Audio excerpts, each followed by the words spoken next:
ಅಣ್ಣ ಯಾಕೆ ಗೊತ್ತಾ ನಿನ್ನ ಜೊತೆ ಅಷ್ಟೊಂದು ಸ್ಟ್ರಿಕ್ಟ್ ಆಗಿರೋದು? ಯಾಕಣ್ಣ ನೀನು ಯಾವಾಗಲೂ ನೋವಂಗೆ ಮಾತಾಡ್ತೀಯ ಅವನಿಗೆ? ಸರಿಯಾಗಿ ಕೇಳಿಸ್ಕೊ, ಅವನು ಒಳ್ಳೇದಕ್ಕೆ ನಾನು ಹೇಳ್ತಾ ಇರೋದು. ಹೋದ್ವಾರ ಮತ್ತೆ ಆ ಹುಡುಗಿಯವ್ರ ಅಪ್ಪಸಿಗೆ ಕೇಳಿದ್ರು, ನೋಡಿ ನನ್ನ ಮಗಳು ತುಂಬ ವೀಕ್ ಆಗಿದ್ದಾಳೆ, ನಿಮ್ಮ ತಮ್ಮನ ಬಿಟ್ಟು ಇರೋಕ್ಕಾಗ್ತಾಯಿಲ್ಲ ಅವಳಿಗೆ, ಅದಕ್ಕೆ ಅವನೊಂದು ಒಳ್ಳೆ ಕೆಲಸ ತಗೊಂಡು ನನ್ನ ಮಗಳನ್ನ ಚೆನ್ನಾಗಿ ನೋಡ್ಕೊಂಡ್ರೆ ಸಾಕು ಅಂತಿದ್ದಾರೆ. ನನ್ನ ಲೈಫ್ ಏನೋ ಆಯಿತು, ಅವನ ಲೈಫ್ ಆದರೂ ಚೆನ್ನಾಗಿರಲಿ.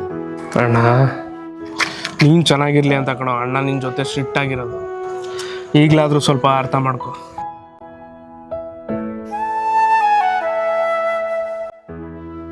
ಪುನೇ ಕಾಲೆಲ್ಲ ನೈತೈತೆ, ಒಂಚೂರು ಮೂವಿದ್ರೆ ಕೊಡಪ್ಪ. ಅಣ್ಣ ಕೊಟ್ಟೆ.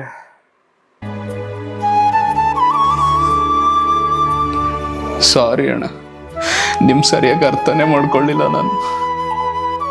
ತಪ್ಪಾಯ್ತು ಅಣ್ಣ.